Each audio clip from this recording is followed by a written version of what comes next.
લોક પ્રદીપાય.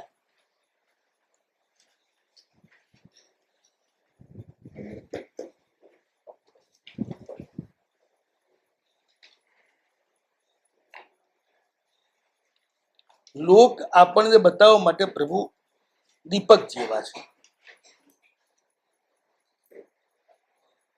આમ તો બાકી આ વિશ્વ આપણને દેખાતું જ નથી, શું છે શું નહીં એટલે આપણે જાણતા નથી. દીપક જેમ ઘરમાં બધા જ પદાર્થોને દેખાડે છે ને, અંદરનું બધું બતાડવા માટે દીપક જોઈશે. જે મોબાઈલ હોય એ તમારી સાથે ચાલે, પાછું પ્રભુ તમારી સાથે જ ચાલે માટે પ્રદીપ છે. સૂર્ય ના કહે એટલા માટે કયા દીપક બધાના હાથ ઉગો હોય અને બધે વાપરી શકાય. ઊંડી ગુફાઓમાં, બહેરાઓમાં, ઘોર જંગલોમાં બધે દીપક આવે કા,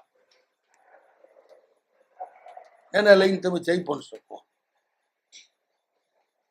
પ્રદીપા એટલે શું? પાછું સૂક્ષ્મમાં સૂક્ષ્મ બધા પદાર્થો તમને બતાડે, જે તમે ક્યારે જોઈ શકતા નથી, જાણી શકતા નથી. પરમાણુથી માંડી અને પરમાત્મા સુધીના. પરમાત્મા એ તમારી ઇન્દ્રિયોથી પારે છે, પરમાણુ એ તમારી ઇન્દ્રિયોથી પરે છે. એ પરમાણુથી પરમાત્મા. એક પરમાણુ છે, એક પરમ વિરાટ છે, વિશ્વવ્યાપી છે, એટલે પરમાત્મા છે. બંને નવી બતાડે છે.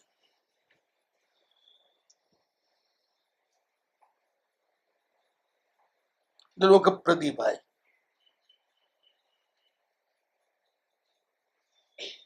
પ્રભુ જેમ સૌના છે ને એમ સૌના પોતાના પણ છે.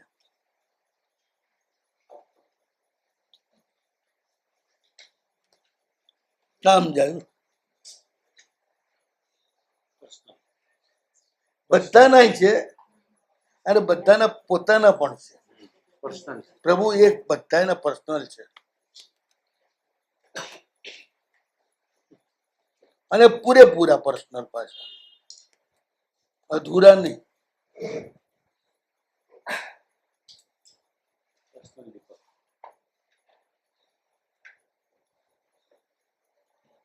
લોક પ્રદીપાય. કેવી રીતે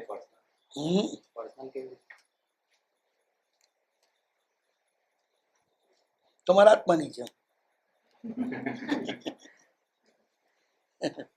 તમારા આત્મા તમારો પર્સનલ છે ને, તો પરમાત્મા તમારા પર્સનલ છે. એક પ્રકારનો ભાવ જ ના, ભાવનો અર્થ અહીંયા આગળ તમે અભાવાત્મક ના લેશો, ભાવાત્મક લેજો તો વાંધો નથી. એ મનના વિકલ્પાત્મક લે છે ભાવને, આપણે અસ્તિત્વાત્મક લેવાનું છે.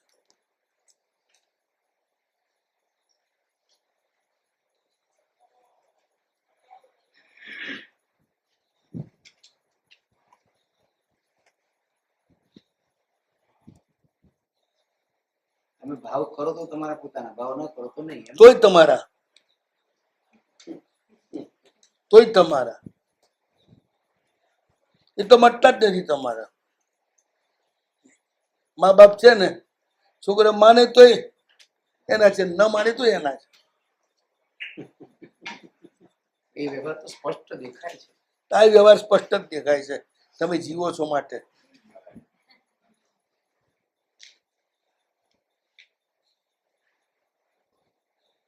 તમે જીવ છો એ જીવન છે. એ આવશે આગળ ચક, આવવાનું જ છે પાછું. જીવન અને જીવન અલગ હોય ક્યારે?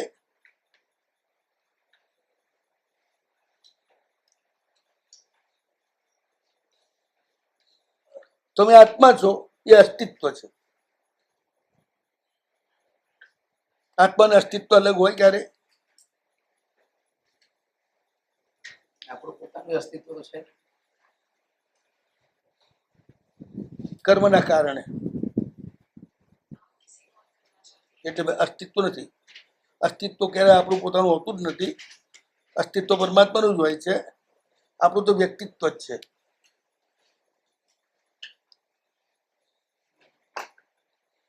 આપણે સૌ અલગ અલગ.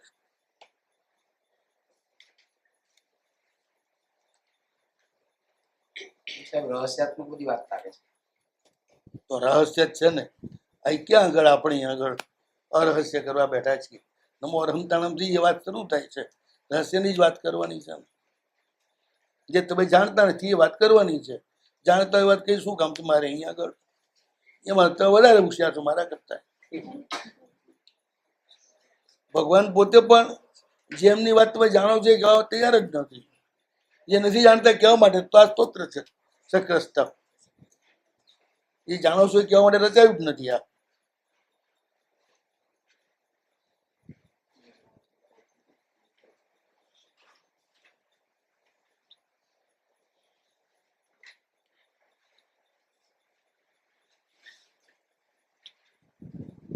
લોક પ્રદીપાય. લોકમાં પ્રભુ પ્રદીપ જેવા છે. લોક માટે પ્રદીપ જેવા છે. પ્રત્યેક લોકના પ્રદીપ જેવા છે. આપણે બધી વિભક્તિઓ લગાડી દઈએ જેટલી લાગુ પડે એટલી. લોકે પ્રદીપાય, લોકસ્ય પ્રદીપાય. લોકાય પ્રતિભા. લોકાય પ્રદીપાય.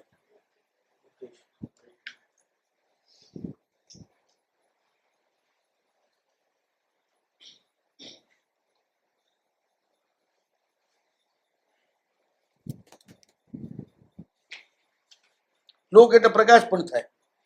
લોક્યતે અને ઇતિ લોક, જેનાથી જોવાય એનું નામ લોક.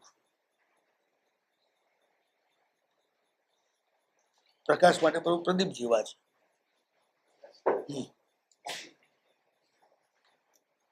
ઘરે ઘર પ્રગટે છે. પ્રત્યેક આત્મામાં પ્રગટે છે. માટે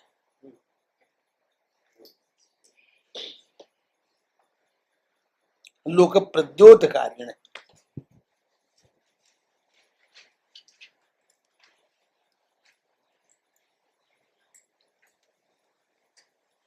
સમગ્ર લોકને પ્રકાશથી જળા કરી નાખે છે પ્રભુ પોતાના કલ્યાણકના સમયે.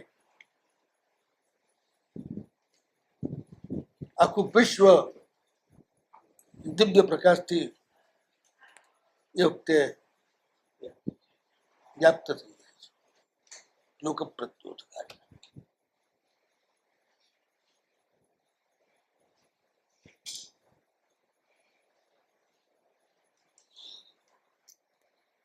ઉદ્યોત શબ્દ વાપર્યો છે આપણે. લોકસ્ય ઉદ્યોગ કરે એ લોક પ્રદ્યોત કાર્ય.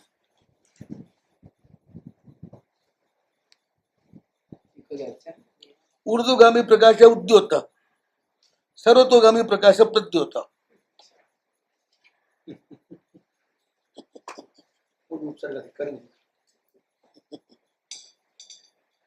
ત્યાં આખા લોકને પ્રભુ ઉપર લઈ જાય છે. તીર્થંકરત્વનું કામ શું છે? નિગોદથી ઉપર ઉઠાવવા, નિર્વાણ. એટલે ત્યાં એ સંદર્ભમાં છે લોક જોગ. અહીંયા આગળ એ સંદર્ભમાં નથી. સમગ્ર લોકને જળાહળા કરનાર, સમગ્ર લોકને આપણી સામે પ્રગટ કરનાર. આવો છે લોક, જોઈ લે. બહુ કુતૂહલ અને કૌતકમાં તારે ફસાવાની જરૂર નથી. હું મારા જ્ઞાનથી જોઈને કહું છું કે આ લોક આવો છે.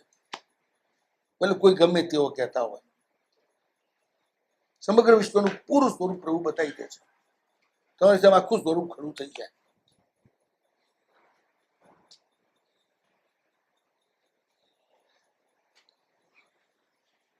એક તો અમીબાથી લઈને મનુષ્ય સુધીની તમારી ઉત્ક્રાંતિ એનું સ્વરૂપે ખડું થઈ જાય.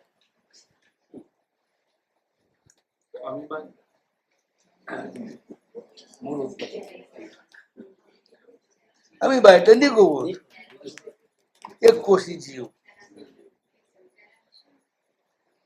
એક કોશી છે એટલે અમીબા.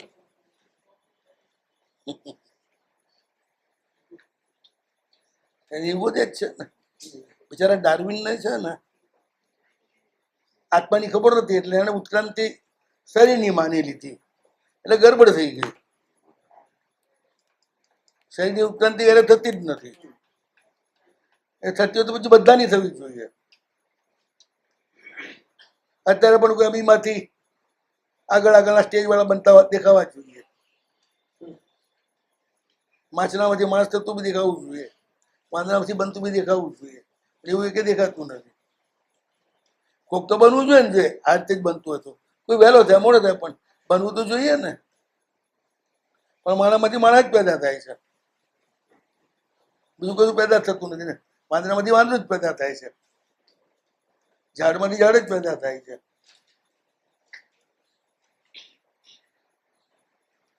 જે બીજ છે એમાંથી બીજ જ પેદા થાય છે.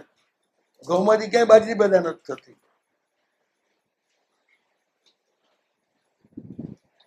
ઉત્ક્રાંતિ સિદ્ધાંત થોડું થોડું આગળ પેદા થવું જોઈએ ને. પાછળ વાળું બધું સાફ થઈ જવું જોઈએ. પછી બધા ઉત્ક્રાંતિમાં આવી જાય પછી પાછળ રહેશું.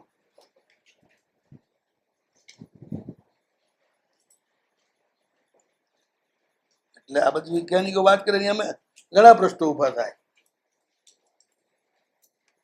સ્વભાવ પ્રમાણે થાય, પરભાવ પ્રમાણે થોડું થાય. આવી સ્વભાવ ને પ્રભાવ વિજ્ઞાન નથી માનતું. ડાર્વિનને પૂછવા જાઓ સ્વભાવ શું પ્રભાવ શું છે. ઘઉંમાંથી ઘઉં ઉત્પન્ન થાય એટલે વિકાસ થાય, માણસ તો માણસ તરીકે. ડાર્વિન તો બિચારો એ જ કે છે ને કે ભાઈ અમીમાંથી જ વિકસતું વિકસતું વિકસતું. તમે સ્કૂલમાં જઈને ભણ્યા નથી એટલે તમને ખબર ના હોય, મારી જેમ. પણ હું વાંચું છું એટલે મને ખબર છે.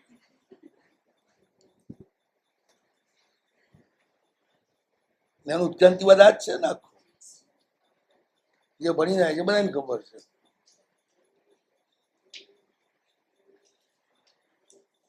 એટલે આ બધામાં લોકો જે છે ને મૂંઝાઈ જાય. એટલે ભગવાને સ્પષ્ટ બતાવી દીધું ભાઈ દીવો હતો ત્યાંથી ઉત્પન્ન થઈને ધીરે ધીરે આમાં આવ્યો છે. અને એનું સબૂત પણ છે. મનુષ્યમાં આવે ને કે સમગ્ર ભવચક્રની યાત્રા એનું પુનરાવર્તન થાય.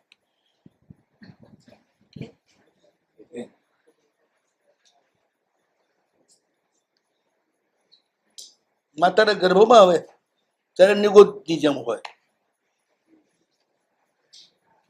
એક બીજ હોય બસ. એક કોશી જ હોય.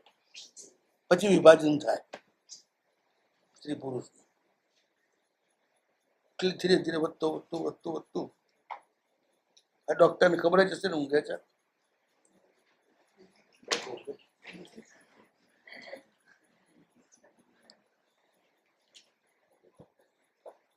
પહેલે મહિને, બીજે મહિને, ત્રીજે મહિને, ચોથે મહિને આખું સ્થાવરનું એમાં થાય ચક્ર પૂરું. પેલા કેન્દ્રીય હોય, પેલા અનિન્દ્રિય હોય. આમ ગણો તો માત્ર સ્પર્શ એ કઈ છે જ નહીં. આમ પછી વધતા વધતા વધતા સ્થાવરનું આખું જે ચક્ર પૂરું કરી દે 9 મહિનામાં. બેન્દ્રિય તેન્દ્રિય ચૌરેન્દ્રિય નું ચક્ર બી પૂરું કરે. પણ થોડું બાકી હોય. જન્મ્યા પછી પહેલા સ્પર્શ બાળકને ખબર પડે છે. પેલા સ્પર્શને જ એ ઓળખે છે માના, બીજા કોઈ નથી ઓળખતું. પછી જીવ સ્તન મોઢામાં લઈ લે છે. બે ઇન્દ્રિયનો તબક્કો શરૂ થયો. પછી ધીરે ધીરે ગંધ પારખતા શીખે છે, પછી આંખ માંડતા શીખે છે. એ તબક્કો પૂરો થતા થતા થતા 8 વર્ષની ઉંમર આવે ત્યાં સુધીમાં બધા તબક્કા પૂરા કરે. 100 પગાના, 2 પગાના, પેલા 4 પગે ચાલે. પછી ધીરે ધીરે 2 પગો થાય, ઊભો થાય. પણ પછી કઈ એટલી લાંબી ના હોય અક્કલ. એટલે પછી એક જે પશુના તબક્કા છે ઉત્ક્રાંતિમાં જે આવતા હોય આપણે એકદમ અનાદિ યુગતમાં આવી યુગતમાંથી અને ક્યાંય પણ અટક્યા વિના આગળ વધે જ જતા હોઈએ ત્યારે જે રીતે આવે એ રીતે આવે, એ રીતે આખું પશુનો તબક્કો પૂરો કરે. 8મે વર્ષે માણસ થવા લાયક થાય એ તબક્કામાં આવે પછી આપણે એને ધર્મ આપીએ, નવકાર આપીએ. પહેલા તો તમે ક્યાં ઓઘાની માંડો છો સીધું, નવકાર જ 8 વર્ષની ઉંમરે આપવાનો. ઉપધાન પણ એ રીતે જ કરાવવાના. કોઈક જન્મના સંસ્કારના કારણે અહીં જન્મથી જ માણસ હોય એવું બની શકે, પણ એ હજારો લાખોમાંથી એકાદું હોય. આગલા ભાવમાં જ માણસ થઈ ચૂક્યો હોય પૂરેપૂરું, તો પછી આ ભાવમાં આગળનું સ્ટેપ ચાલે એનું.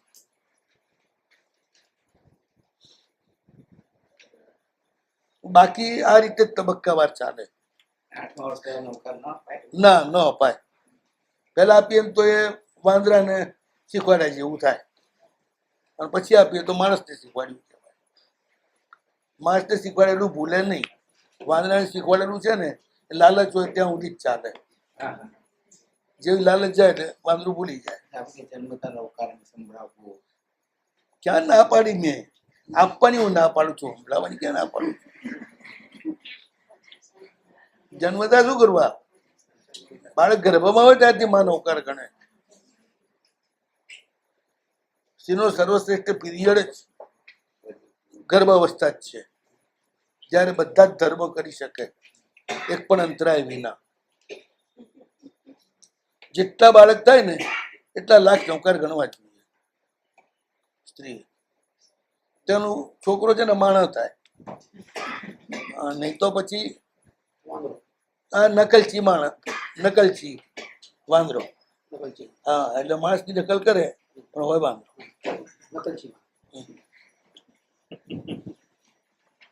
સાહેબ, નૌકા સંભળાવે આપ કોઈ જુદી વસ્તુ. હા, બે જૂથ. સંભળાવે તે સામાન્ય ભાવે. સંભળાવવાથી સંસ્કાર પડી જાય એટલે પછી આ સંસ્કાર બદલાય નહીં. ગર્ભમાં હોય ને માં નૌકાર તો ને તે બાળક બહુ જ સારું થાય. 9 મહિના છે ને રોજની 5 માળા ગણે ને તો 1.25 લાખ ઉપર નૌકાર થઈ જાય. હોય છે એવી માતાઓ, દરેક બાળકને 1 લાખ નૌકાર આપી દે એ ગર્ભમાં હોય ત્યારે જ. મહિના 15 દિવસ પછી શરૂ કરે. જન્મ થાય ત્યાં ઉઠી નૌકાર ગણે થઈ જાય. 8 મહિનામાં આરામથી નૌકાર. કોઈ 1000 ગણે, 2 લાખ ગણી લે.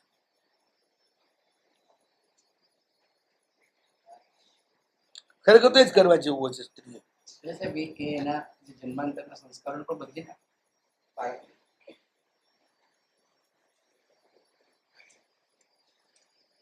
આપણે નૌકાને જ પૂછીએ કે એનામાં કેટલી તાકાત છે.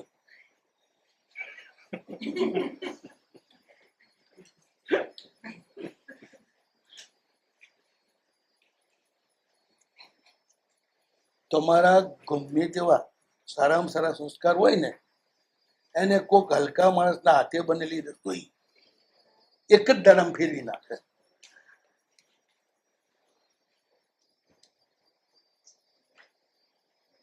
આ સંસર્ગની તાકાત છે.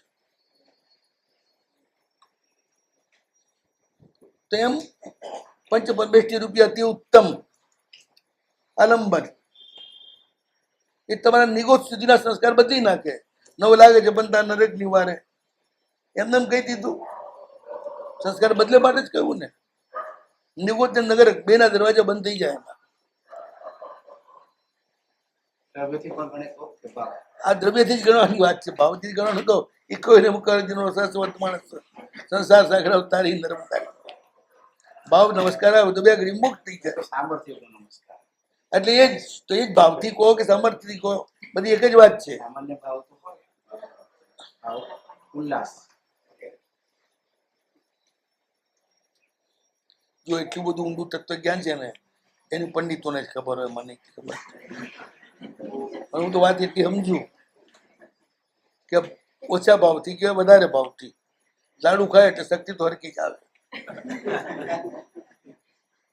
કોઈ વધારે ભાવથી લાડુ ખાય એટલે વધારે શક્તિ આવે ને ઓછા ભાવથી લાડુ ખાય તો ઓછી શક્તિ આવે, એવું કરવું આમ વધારે ભાવથી ખાય એટલે એ ચાવીને ખાય એટલે પાછળ ઘેર બરાબર થાય તો વધારે શક્તિ આવે. એમ.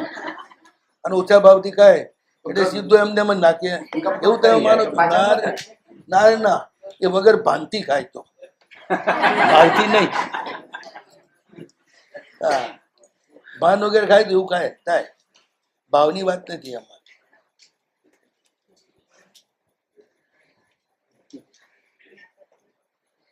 કે લોક પ્રદ્યોત કારણે લોક જેવું છે તેવું જ પરમાત્મા બતાવે છે, આખી વ્યવસ્થા જેવી છે તેવી જ બતાવે છે, પ્રકાશ કરે છે. પાછો આ એમના મુખ્ય જે છે ને એમનું કલ્યાણક સમય જે 4 ઉદ્યોગની વાત કરી છે એ મહાઉદ્યોગ જે થાય ને મુખ્યત્વે એનું ઇંગિત કરે છે, એનો ઈશારો કરે છે. અને બાકી તો સમગ્ર વિશ્વના સૂક્ષ્મતમ જીવાસ્તિકાને પ્રભુ બતાવે છે. પૂતગલના પણ સૂક્ષ્મતમ બધા ભાવો પરમાણુથી લઈ અને અનંત અનંત ભૂતગળોના સ્કંદો 14 રાજલોક પ્રમાણ જે સ્કંદો બને બધાની વાત કરે છે, કોઈ વાત પ્રભુ બાકી નથી રાખતા. એટલે સમગ્ર લોકનો પ્રદ્યોત કરે છે, એકદમ પ્રકાશ. હવે અહીંયા પ્રદીપ ના કામ આવે, હું એટલો પ્રકાશ જોઈએ કે ઝીણામાં ઝીણું પણ તમે જોઈ શકો. રાતના ગમે તેટલી લાઈટ હોય પણ ઝીણામાં ઝીણા જે જીવો હોય ના દેખાય, એ દિવસના પ્રકાશમાં જ દેખાય. એમ પ્રભુના જ્ઞાનના પ્રકાશમાં જ વિશ્વના બધા જ પદાર્થો સ્પષ્ટ દેખાય અને એ બધાને પ્રભુ પ્રગટ કરે, ખુલ્લા કરે. અને એવી રીતે પ્રકાશ પણ જે એમના કલ્યાણ વખતે થાય એ પણ આખા વિશ્વમાં દેખાય એવો થાય. નાદ સંભળાય, પ્રકાશ દેખાય અને સુખનો અનુભવ થાય. 2 ઘડી માટે લહેર ચાલે સુખની આવે, એવું સુખ ક્યારે પણ તમે ના અનુભવો. લોક પ્રદ્યોત કારણે નમો અરિહંતાણ, નમો સિદ્ધાણ, નમો આર્યાણ, નમો ઉચ્ચાય, નમો લે સુપસાયણ, એસો પંચ નમસ્કારો સર્વ પાપ મંગળાનંદ સત્યસી પરમો વૈ મંગલમ